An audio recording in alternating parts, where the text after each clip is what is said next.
এটা ভয়াবহ দুৰ্ঘটনা দলং ভাগি নদীত পৰিল দুখনকৈ মালবাহী ট্ৰাক ঘটনা মঙ্গলবাৰৰ পুৱতি নিশাৰ স্থান কাছাৰৰ ভাঙ্গাৰ পাৰ চলাচল অব্যাহত থকাৰ মাজতে হঠাৎ এনেদৰে ভাঙি পৰে শিলচৰ কালাইন সংযোগী হাৰাং নদীৰ ওপৰত থকা এইখন আওপুৰণি দলং অতি দুৰ্বল আৰু নিম্ন বহনক্ষম দলংখন বাৰে বাৰে কৰা হৈছিল মেৰামতি প্ৰায় এবছৰ পূৰ্বেহে মেৰামতি কৰি যাতায়াতৰ বাবে মুকলি কৰি দিয়া হৈছিল দলংখন আজ বহুত দিন অকেজ ছিল কিন্তু এক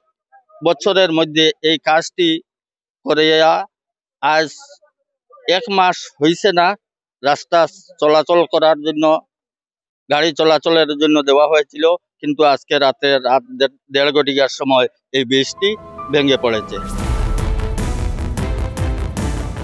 অভিযোগ অনুসৰি অতিৰিক্ত বুজাই থকা বাহনৰ সঘন চলাচলৰ বাবে ভাগি পৰে দলংখন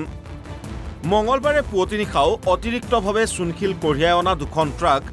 দলংখনেৰে পাৰ হ'ব খোজোতেই ভাগি পৰে দলংখন ইতিমধ্যে ঘটনা সন্দৰ্ভত 5 জনক আটক কৰিছে আৰক্ষীয়ে ধৃত শংকু ভট্টাচাৰ্য গৌতম চন্দ্ৰ পাল নিজামুদ্দিন কৃপেশ নন্দু আৰু আলতাফ হুছেইন কৰ্তব্যত গাফিলতিৰ বাবে 3 জন আৰক্ষীক ৰিজাৰ্ভ ক্লোজ কৰিছে আৰক্ষী অধীক্ষক নুমল মাহাতাই বৰ্তমানলৈকে এই ঘটনাটো কিয় হ'বলৈ পালে সেই সংক্ৰান্ত ডিসি মহোদয়ে এটা ইনকুৱাৰী এটা দিছে আৰু হেতুৰ ওপৰত এটা ইনকুৱাৰী চলিব আৰু প্ৰাৰম্ভিক পৰ্যায়ত আমি যিবিলাক ট্ৰাক বা যিবিলাক বাহন আহে তেওঁলোকে জুখমাক কৰি যিগিলা ৱে ব্ৰিজত আহে তাৰ তাৰতম্য পাই আমি তাৰ যেতিয়া আমি এটো অনুসন্ধান কৰিছো তাৰ তাৰতম্য আমি দেখি পাইছো আৰু সেই তাৰতম্য দেখি আমি 5 জন লোকক ইতিমধ্যে হুটপুছৰ কাৰণে আমি আনিছো আৰু তেওঁলোক হুটপুছ আমি কালাইনৰ পৰা দুটাই ৱে ব্ৰিজৰ পৰা আমি সেই লোকসকলক আনি আমি হুটপুছ চলাই আছো আৰু কি কাৰণে তেওঁলোকে এই ধৰণৰ পাইছে আৰু তেওঁলোকক আমি দুখী পালে তেওঁলোকৰ বিৰুদ্ধে আমি আইনগত ব্যৱস্থা গ্ৰহণ কৰিম কথা হল হঠাৎ দলংখন ভাগি পৰাত জমৰ যাতনা ভুগিছে জনতাই বিদ্যালয় মহাবিদ্যালয়লৈ যাব পৰা নাই শিক্ষাৰ্থী এতিয়া লক্ষণীয় হ'ব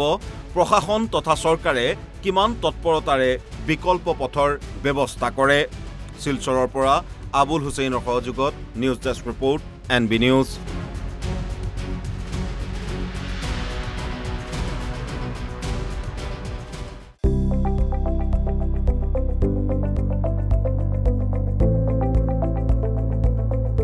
NB নিউজ